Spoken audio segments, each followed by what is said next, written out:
Okay, so we left off in Numbers, and it's a really dramatic spot. Right now, Moses and Aaron and some other followers have followed Moses out to the camp, to the tents of Dathan and Korah and yeah. Anyway, they marched out there, and it's time for the drama to happen. Now, Korah is a Levite, but he's from. Wait, am I getting the right names? Yeah.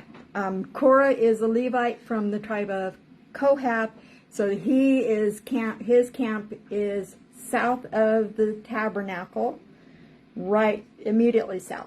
So part of their job was to protect the tabernacle from anyone coming to it, so they'd be right next to the tabernacle. Dathan and Abiram were Reubenites. They were also camped on the south side, but they would have been camped a little farther down. So you can imagine the parade. The gate to the door to the tabernacle was on the east side, so they had to march out the east side, come down and back around to the south side. So, but Korah's tent would not have been right next to Dathan and Abiram's tent. So they're on the same side, but wouldn't have been right next to each other because they were different tribes. But they're all on the south side, so it's generally on the south side. So they're there. These three had led in a type of rebellion, and so now they wanted to be the leaders, especially Korah. So now it's time to see who is God going to choose as the leaders. So we're picking up in verse 28. Wanda, I'm going to have you read to 35. Okay.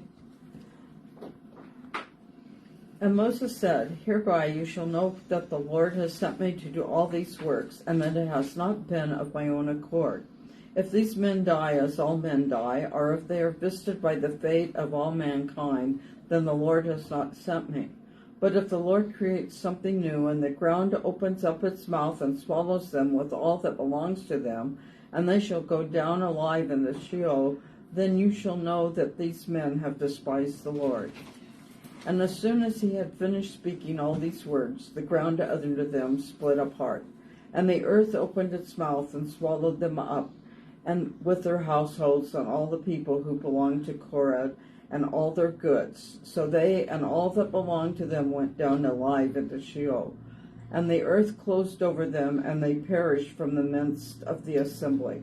And all Israel who around them fled at their cry, for they said, "Lest the earth swallow us up." And fire came out from the Lord and consumed the 250 men offering the incense.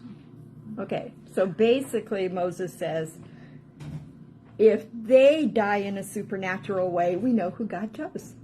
But if they don't, he chose them. And Moses understands what the judgment to come is. He knows that the earth is going to swallow them up if God rejected them. And then all of a sudden, it happens. The ground opens up, and it swallows them up. And in the Hebrew, it really stresses that it swallowed them up alive. So, now that area of the world is known for huge earthquakes. Every once in a while, you'll hear about a big earthquake up in Syria or somewhere in that area. Lots of earthquake faults. Now, it doesn't say it was an earthquake. No, it said it opened up. It says it opened up, but it could have been an earthquake. God uses nature as he wants. If it was an earthquake, it was still supernatural because God timed it. You're all standing in the same place. Yeah, and it's only going to swallow up that group of The people. 250 men. That's- No, yeah, not wow. the 250. Korah and Abiram and Dathan and their families. But that was 250, but. No, the just said 250 whole have a family. different, Different one. different thing. Now it says they went into a pit, into Sheol. My version says Sheol. Now the Hebrews had kind of a mixed up concept of the afterlife. They didn't have a clear picture. But Sheol was the idea that you went where you went after you died. They're not sure about eternal life at this point. They not really until the New Testament that we get a really clear picture of what that means. But these guys don't get a burial. Just went alive down into the pit, and they die in the pit, and their families with them. And belongings. And all their belongings. Now, it's not comfortable. I mean, they're babies. It's not comfortable for us to think that these whole families would be killed. But families of rebellious and divisive people, they suffer because of that rebellious person. Now, we will find out in Numbers 26 that not all of Korah's family dies. Some of his sons, in fact, live. So, what exactly it means, all his possessions and all, don't know. Don't know why these guys live. In fact, later, his descendants become the temple singers. Psalm 42 says, the title of it is, Why Are You Cast Down, O My Soul? To the choir master, a maskil of the sons of Korah. And you'd recognize the psalm. It starts, as a deer pants for the flowing streams, as a deer panteth for the water, so my soul longeth after thee. It's a song everybody knows, and it was from the sons of Korah. So they obviously don't all die. And then there's one more descendant of Korah. His name is Samuel. So out of this rebelliousness comes one of the greatest prophets of the Old Testament. So, yeah. There's another psalm too. It's Psalm 84:10, which is kind of funny to me. Talking about the arrogance last week of them not getting to do what they wanted to do, and in Psalm, their sons sing the song that says, "Better is one day in your courts than elsewhere." They would rather be, keepers of the door. Obviously, they learned. I would rather do this than what happened to my predecessor. That's a great Hopefully point. they learned their lesson. Yeah. And that kind of goes into the idea that the sins of the father is carried on throughout generations unless you break the cycle. So these sons of Korah obviously broke the cycle. So Korah, Dathan, Abiram, their families swallowed up by the earth, but the 250, fire just comes and destroys them. Their censers that they're holding do them no good. And it's funny because you read earlier that Moses and Aaron warned them all to move away. And they ran. They didn't listen, obviously, because they all fled. Yeah. Oh, we're going to fall down too. Yeah. Isn't that true in the world? Oh, yeah. Yeah. We all want to watch until it's too close. Okay, verses 36 to 40. The Lord said to Moses, Tell Eleazar, son of Aaron, the priest, to take the censers out of the smoldering remains and scatter the coals some distance away, for the censers are holy, the censers of the men who sinned at the cost of their lives. Hammer the censers into sheets to overlay the altar, for they were presented before the Lord and have become holy. Let them be a sign to the Israelites. So Eleazar the priest collected the bronze censers brought by those who had been burned up, and he hammered them out to overlay the altar, as the Lord directed him through Moses. This was to remind the Israelites that no one except a descendant of Aaron should come to burn incense before the Lord, or he would become like Korah and his followers. Okay, so while the 250 men were perishable, their censers weren't. They survived the fire. We find out they're made of bronze. And because they were burned by a fire from God, they became holy. And God wanted them preserved. So he tells them, go get those censers. And they do. It's probably after it cools down a little. And so they're holy tools. God wants to use them. Can you imagine the picture? Having to go in through the ashes, through the bones, if there were any bones left, because God's fire can be all the stench, smoldering embers, everything, getting these censers. Who would like that job? So they count the censers, 250 of them. Not one was lost. And then they hammer them flat. Now I would have thought, take it and melt it down and build a nice flat thing, but they're hammered down. And so I imagine it was probably still a pretty rough thing, because it would be hard to hammer exactly flat, I would think. I don't know. And so it wouldn't have been the prettiest covering, I think. But it was meant to serve as a reminder. Every one of those dents meant something. That you put a dent in our relationship with God. Now, Aaron, you notice Aaron is not part of any part of this, because he is the high priest, and it was commanded that he not be anywhere near a dead body. So Eleazar, his son, is overseeing all of this. About 1,500 years later, Jude uses this incident as a strong reminder against false teachers in Jude 1:11.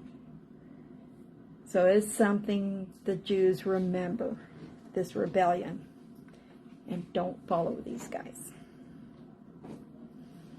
Bonnie, you're lucky, verse 41. Good, because I don't have my glasses. Oh, okay. Use my phone. On the next day, all the congregation of the children of Israel complained against Moses and Aaron, saying, "You have killed the people of the Lord." The next day,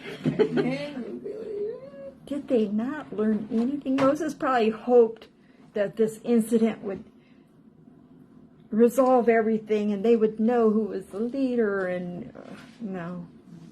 They complain. I kind of hate these lessons about complaining, because then God uses it in my life during the week. And it's kind of strange. They say, you killed the people of Israel. Did Moses kill anybody? Said the fire came out from the Lord. God killed them, but who was responsible for all this? Korah? Themselves. Korah and everybody that followed him. They did it to themselves. But the people are blaming Moses. Poor Moses. One more thing. He's so patient with these people. Let's look at verse 42 through 45.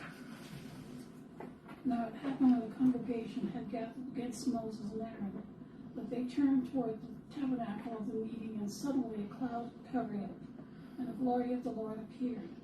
Then Moses and Aaron came before the tabernacle of meeting, and the Lord spoke to Moses, saying, Get away from among this congregation, that I may consume them in a moment. And they fell on their faces. I think a good subtitle for this chapter would be, uh-oh.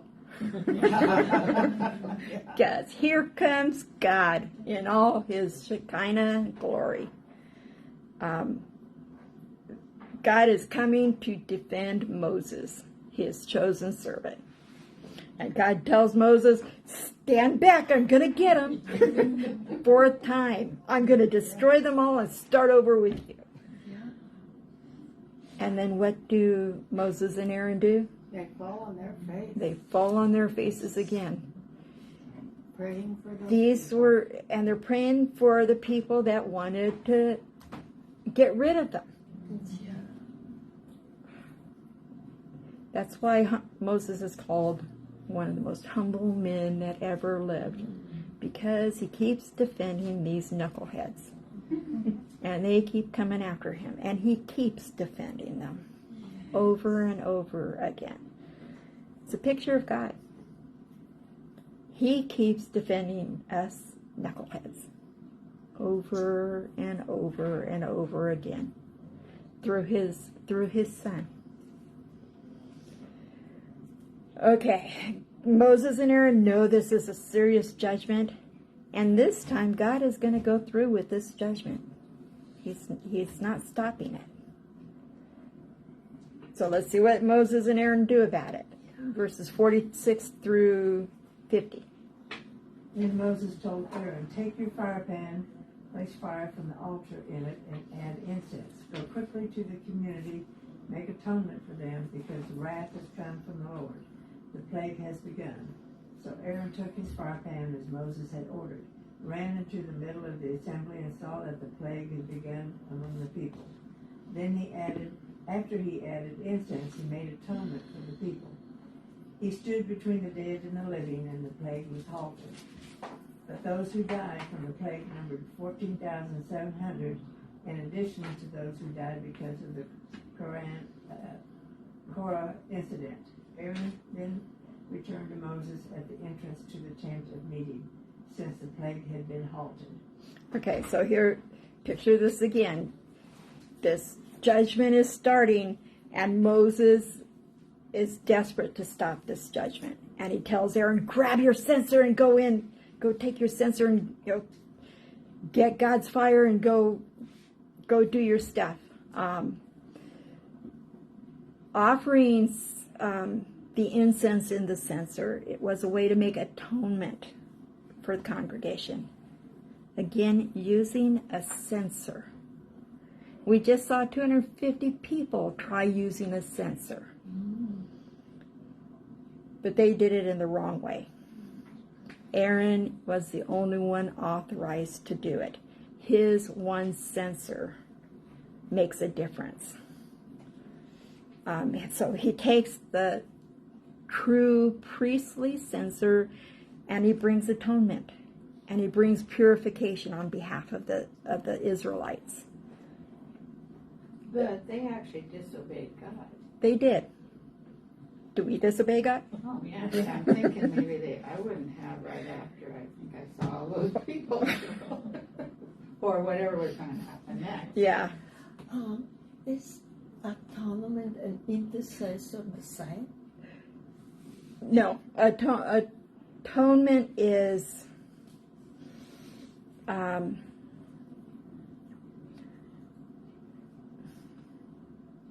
I know, how would you Kind of explain? you do something in place of. Yeah, You to atone for something. to feel sorry for, to turn things around. Mm-hmm. Intercessory is on behalf of someone doing that. Mm-hmm. They're both involved here. Aaron is acting as an intercessor to bring atonement. But at that point,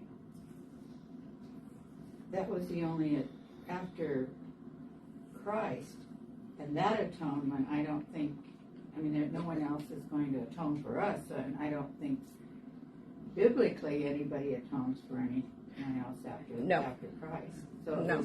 But that is what they did before Christ. Yeah, they didn't have. Well, in this situation, Moses and Aaron could have been killed on Yeah. behalf of these other people. Yeah. So they were offering their lives in atonement for Yeah. the others. So. Yeah. But then we can be intercessor for others. Mm-hmm. You can. Yeah, I know. You can't atone Jesus for is someone someone else wants else's to sin. You Yeah. can't make up No. for what someone else did. Yeah.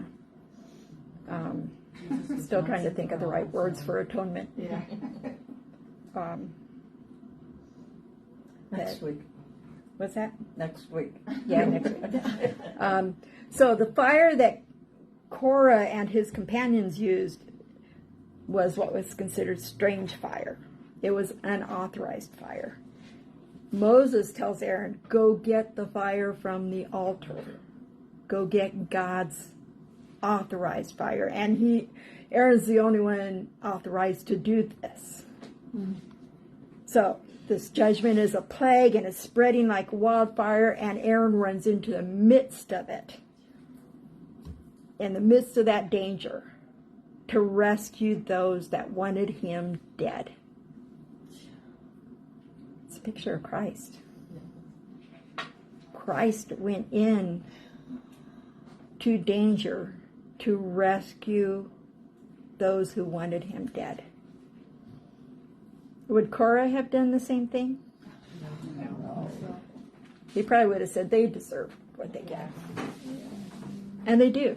They all deserve this plague. So incense was used to stop this plague. Incense is a picture of prayer in the Bible. As the smoke rises up to heaven, so our prayers rise up to heaven.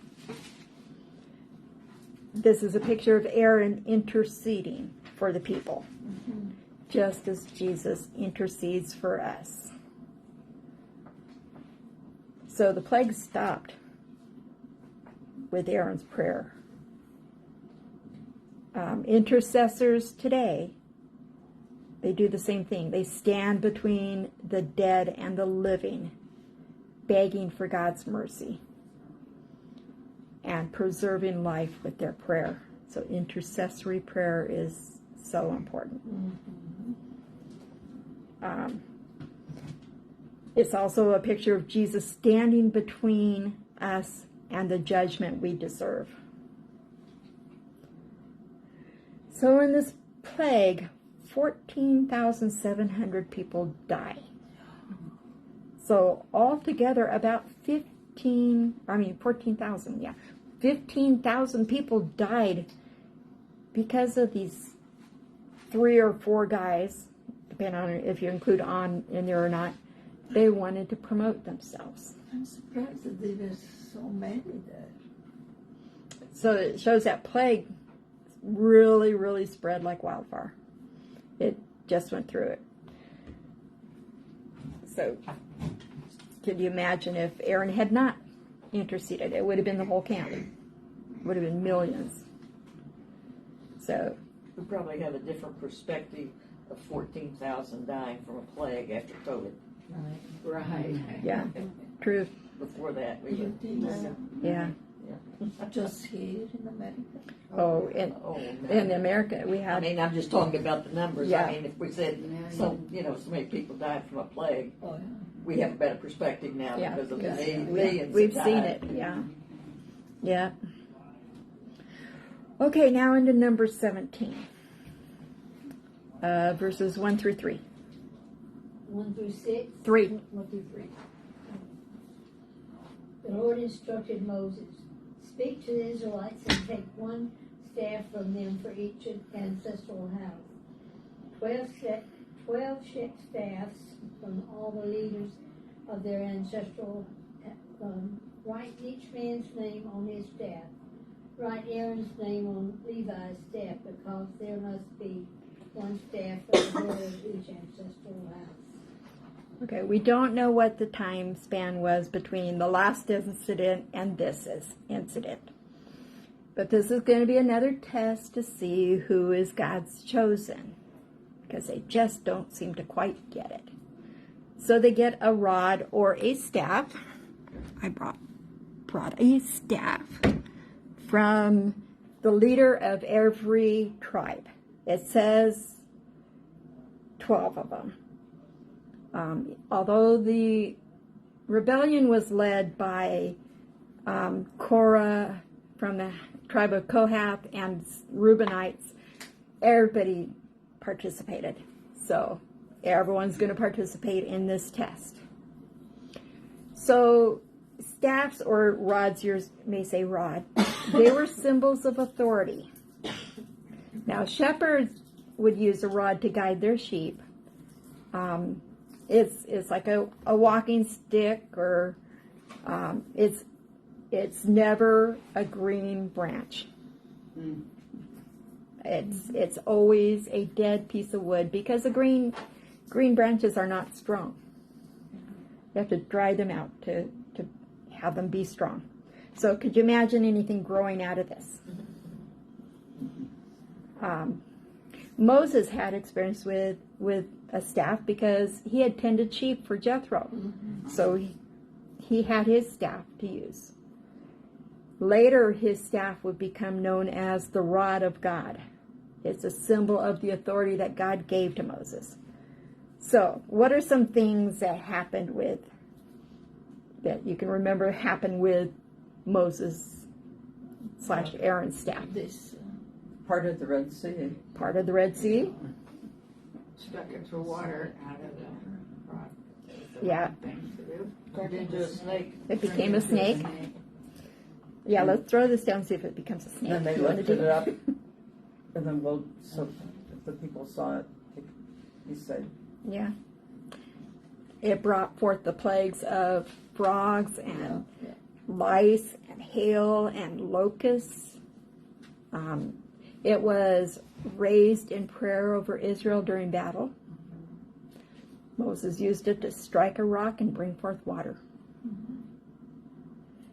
It's also a picture of God's authority over man.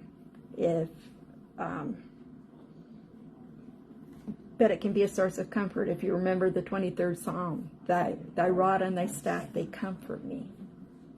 In Isaiah 11:1 and Micah 6:9, Jesus is called the rod or the staff. This staff becomes a symbol of authority for the apostles. So Moses gets a rod from each tribe. The leaders kind of used their rods as a scepter, kind of to show they had the authority. So Moses gets this rod, and then he carves someone carves the name of the leader of each tribe on the rod. Aaron's name goes on for the tribe of Levi. There was to be no question about whose rod belonged to who. It would be clear. Verse 4 and 5. Then you shall deposit them in the tent of meeting before the testimony where I meet with you. And the staff of the man whom I choose shall sprout. Thus I will make to cease from me the grumblings of the people of Israel, which they grumble against you. Okay, the two stones that had the 10 Commandments carved on them, they were called the testimony. So when it says the tent of meeting before the testimony, means before the two stones. So the two stones were kept in the Holy of Holies, that little room where the ark was. So it seems that Moses is supposed to go in there to lay the rod. But in verse 4, where it says, where I meet with you, the you is plural. So it's saying where God meets with everyone, but God doesn't meet with everyone in the Holy of Holies. So Moses was the representative of the Yeah, Moses was. It's not super clear whether he went into the Holy of Holies or if it was somewhere outside, but that doesn't matter. He laid it before the Lord. So, who is God going to choose? What a quandary. They'll know because one staff will blossom miraculously. Dead wood does not blossom. In verse 5 it says God wants to shut them up. He wants this grumbling over and done with. Putting an end to it. And it'll work for a little while. But then they're going to go back. God has given them evidence over and over again about his choice. What are some of the evidences we've seen? The last chapter, we saw the censers. After this, he is going to judge their murmuring. Another word for murmuring is grumbling, complaining. God doesn't like grumbling and complaining. No. Yet again, God keeps using these lessons in my life. You're the only one. If I am the only one, it's important. Murmurers and complainers are rarely satisfied. They claim to be issue motivated, but it's really a heart problem. That's good. They have an unsatisfied heart. So again, God is going to give them a clear answer. Not that all the other ones weren't pretty clear. Like, he's going to do it again. Once for, Yeah, he's saying, I want this settled. Verse 6 and 7. Rebecca? Thea. And Moses spoke unto the children of Israel, and every one of their princes gave him a rod apiece for each prince one, according to their fathers' houses, even 12 rods. And the rod of Aaron was among their rods. And Moses laid up the rods before the Lord in the tabernacle of witness. Okay, so there are 12 of them. But one of the questions I kept seeing in different commentaries was, were there 12 plus Aarons? Meaning Manasseh and Ephraim each had their own? Mm-hmm. Or were there 13? No one could agree. So apparently it's not something that's important for us to know. So Moses takes them, lays them, and then leaves. No one is around to watch what's going to happen. Verse 8 and 9. Now it came to pass on the next day that Moses went into the tabernacle of witness, and behold, the rod of Aaron of the house of Levi had sprouted and put forth buds, had produced blossoms, and yielded ripe almonds. Then Moses brought out all the rods before the Lord to all the children of Israel, and they looked, and each man took his rod. So wow, Aaron's rod, and only Aaron's rod had sprouted. Remember again, it's a dead piece of wood. God can bring life out of death. So each leader picks up their rod, and no buds, no blooms, no fruit, and they see Aaron's. Just sprouting would have been a miracle. But God did so much more. It had buds, it had blossoms, and it had almonds. It had it in all the different phases. The difference between the rods was God, and God alone. Miracle only God could do. So an almond flower to them symbolized life and renewal. So almonds themselves would obviously symbolize the same thing. The almond tree is one of the first to bloom in summer or in spring. So its beautiful white blossoms are a sign that winter is over and that new life is beginning. So this wasn't a contest to see who was the most spiritual man among them, but who was God's chosen leader. It doesn't mean that Aaron is going to live a perfect life, but he's still God's chosen. And the nation was required to recognize it. It's the same with our leadership. Our leadership are chosen by God to be our leaders. And we can't hold them up to a perfect standard. But we are to honor them in their position. Verse 10 and 11. Betty? But the Lord said to Moses, "Put back the rod of Aaron before the testimony, to be kept as a sign against the rebels, that you may put an end to their grumblings against me, so that they will not die." Thus Moses did just as the Lord had commanded him. So he did. Okay, so where does the rod go? The ark. Before the Ark of the Covenant. Before the testimony. Something interesting that I found out. It isn't until Hebrews 9 that we find out it goes inside the ark. Nowhere in the Old Testament does it say this went inside the ark. Nor does it say the manna went in the ark or the tablets went in the ark. That's not until Hebrews 9. But we know it's true because God inspired the writer of Hebrews.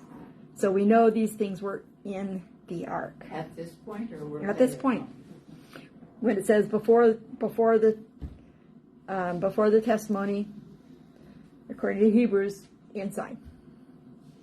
I always thought it. I went through to look and so, no, it never does say inside the ark until Hebrews. It just says put before the Lord. So it was saved as a reminder that God had chosen a priesthood, and nothing was going to change that. Aaron's priesthood would always be Aaron's priesthood. But where is this going? Inside the ark. Who's going to see it? Yeah. They'll see it. I'm sure the high priest will see it. We never see the high priest open the ark. Yeah. So it says it was put before the testimony so that they would see. So we know it's there now. Mm-hmm. I mean, in this situation. Yeah. Yeah. Maybe when they started to move. Don't know. Yeah. It just wasn't. So it never says with David when he's moving it that all those things are in there. Now you're going to make me go back and I know. Yeah. Yeah. It's like, really? Yeah. Yeah. So we've seen 3 reminders in the last 3 chapters. We've seen the tassels, which are supposed to remind them of who they belong to, which we know Korah didn't look at at all. We've seen the censers hammered onto the altar. And now we see Aaron's rod. So did the other ones take their rods? The other ones go back to the owners and become rods. They use them again as their scepters. It shows that only Aaron can make atonement for Israel. It serves as a reminder of Israel's failure and their rebellion. Now, God looked down on it. And he looked down on the tablets, and he looked down on the manna.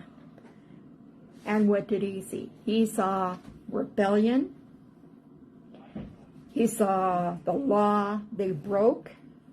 He saw the manna they complained about. When he looked down, he saw their sin. But then he saw that it was all covered with sacrificial blood. The blood covered their sin, and atonement was made. Yeah. Wanted it to be appropriate to, in my commentary was also saying how very unusual and everything that the perpetual, the budding, the buds, the blossoms, and the almonds all at once, that it was a perpetual for a memorial, that it's believed to have been in with the ark, and that until that had come at what point to an end. Yeah, so these almond blossoms and the almonds never died. They stayed on the staff in the ark as a perpetual reminder to God.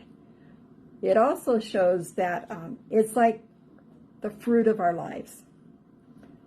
There's some areas where we're more developed than others. Some where we're just blossoming, and some where we're developed. And we have different stages, and we're still growing, but they're all still fruit in our lives. Our goal is to make them all almonds. So we see Moses did as God commanded. What a difference between Moses and everybody else. They all do what they want, and Moses does what God tells him to do. Now we're going to see their complaining isn't over. But there are not going to be any more direct rebellions against Aaron. They finally get it in their thick heads. Aaron is the only high priest. He is the only one that can come before God. They finally got that in their heads. Marjorie, Yeah. Question. So then, if you could expound a little, the rod that is also that for our lives, the budding forth and the blossoms and the fruit is ongoing through. Yeah.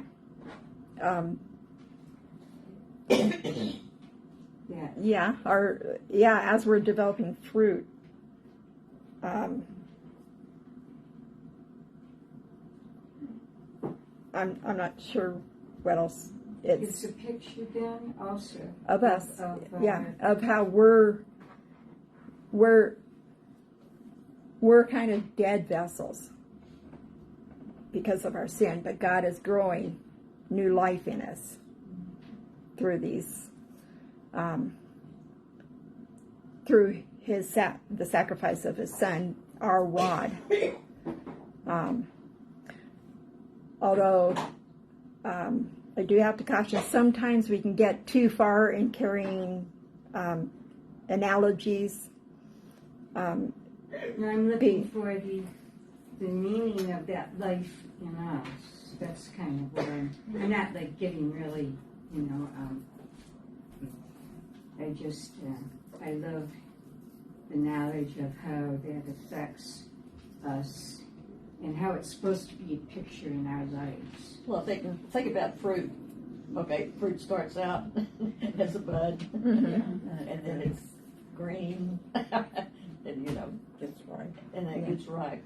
And if it's not used for the purpose it needs to be, it gets rotten. Yeah. So if you think back for the fruit of the Spirit, Right.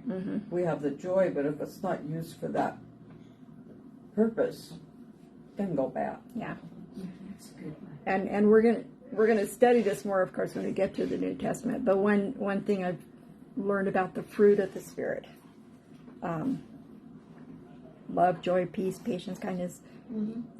Every single one of those things is in us already. When we receive Christ, we have those things. Now we may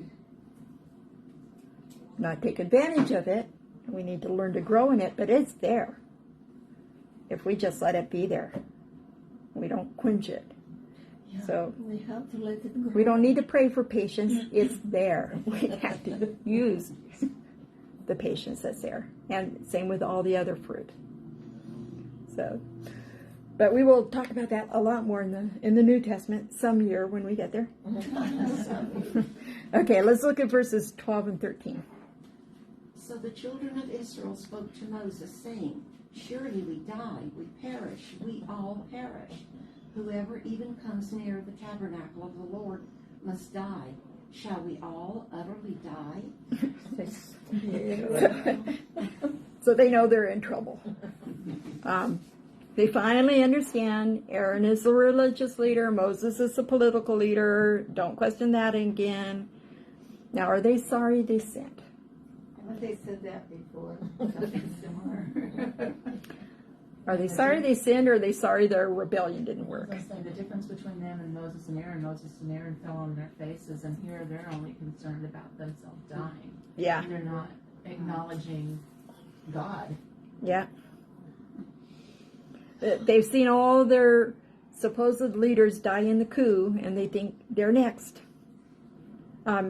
In Hebrew, it's really strong. They're in a panic. They're having an anxiety attack as a group. Right. Can you imagine what the feelings? And the grammar they're using, what they're really saying is, oh, "We're already dead." There's no evidence of a change in their nature at all. Like Debbie said, they are not turning to God. They're running in fear from God. And the wrong kind of fear. The wrong kind of fear. Their complaining doesn't stop. But they didn't seem to say they understand it's because of complaining. Yeah. One day they wanted to take over the tabernacle. The next day they are running away from it as far as they can get. They don't want to go anywhere near that tabernacle.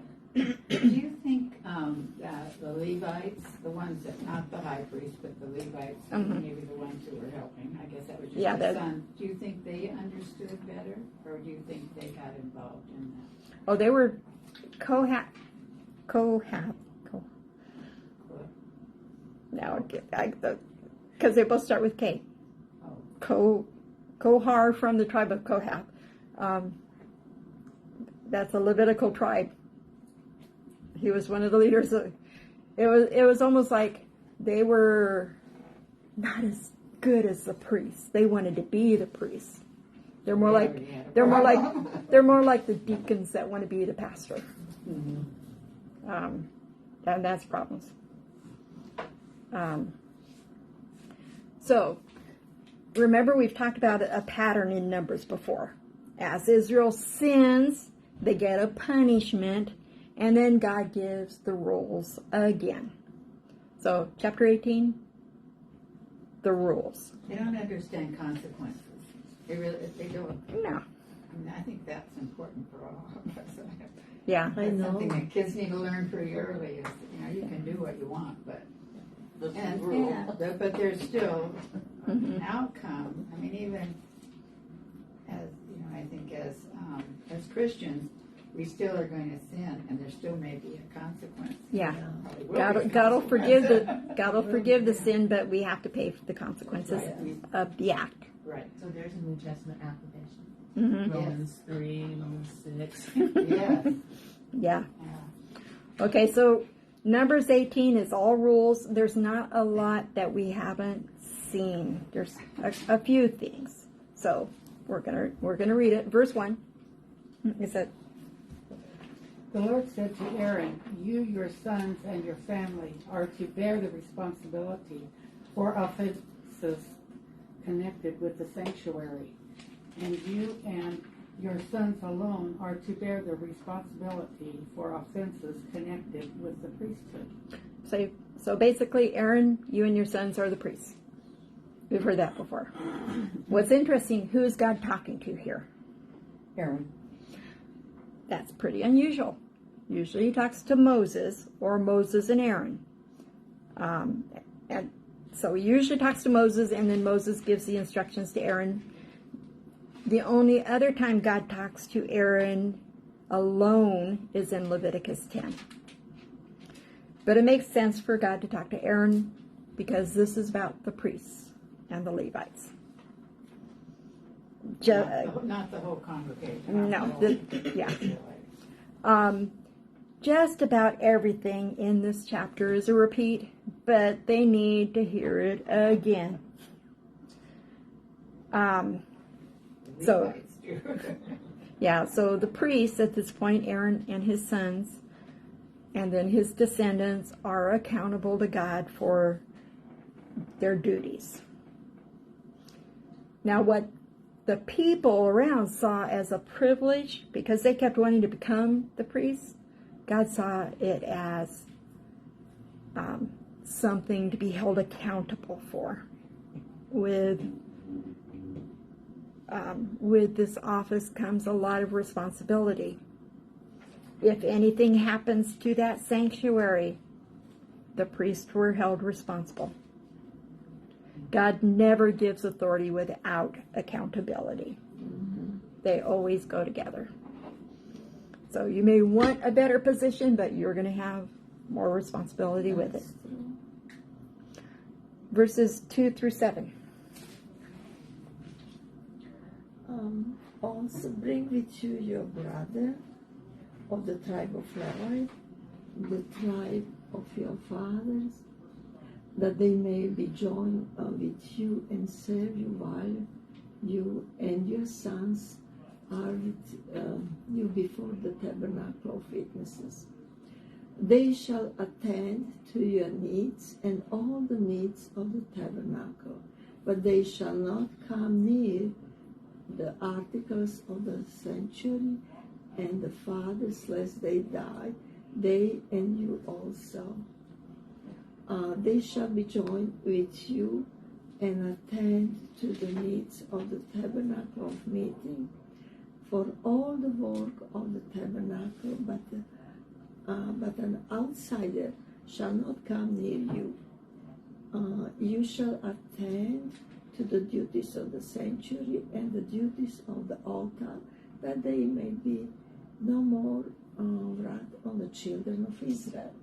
Behold, I myself have taken your brother, the Levites, from among the children of Israel. They are the gift to you, given by the Lord, to do the work of the tabernacle of meeting. Therefore, you and your sons with you shall attend to your priesthood for everything at the altar and behind the veil. And you shall say, I give you priesthood to you as a gift for the service, but the outsider who comes near shall be put to death. Okay, so while Aaron and his descendants are the priests, the whole tribe of Levi, they also had a special calling to help. It's an important job. Verse 2, when it talks about joining, it's the idea of unity, of working together. What kind of example of that was Korah? Unity was something that was really important. In fact, Levi means join in unity. So this is saying the tribe of Levi will Levi with you. It was important they knew the difference. The priest approached God and carried out the rituals, but the Levite took care of all the practical matters. Again, I kind of equate it to a pastor and the deacons. The deacons take care of the day-to-day business while the pastor takes care of the spiritual needs. Now, a lot of times the pastor ends up taking care of the day-to-day business too, but it is that idea of the Levites taking care of the day-to-day things, so that it frees the priest to take care of the priestly things. And also they said, they shall attend to your needs, so maybe personal things. Mm-hmm. Yeah, pastors, priests, they have needs too. Right. So it talks about the outsider a couple of times. Normally when it's talking about the outsider, it's talking about those that came with them that were not Hebrew. But in this case, it's talking about anyone who is not a Levite and not a priest. They are to be kept away from the tabernacle for their own protection. Not because they weren't good people or like God didn't want them dying by touching things they weren't supposed to be touching or doing things they weren't supposed to be doing. Verse 7, God tells them the priesthood is a gift. It's a gift from Him. They didn't do anything to earn it. So they shouldn't act like they are better than anybody else.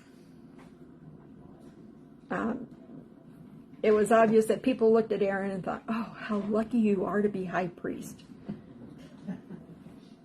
But think about how Aaron looks at things, especially with all those dead bodies around. He has a lot of responsibility. Now, with the coming of Jesus, everything is going to change. Well, not exactly change. It's going to be expanded, or it was expanded. Now, all believers are priests.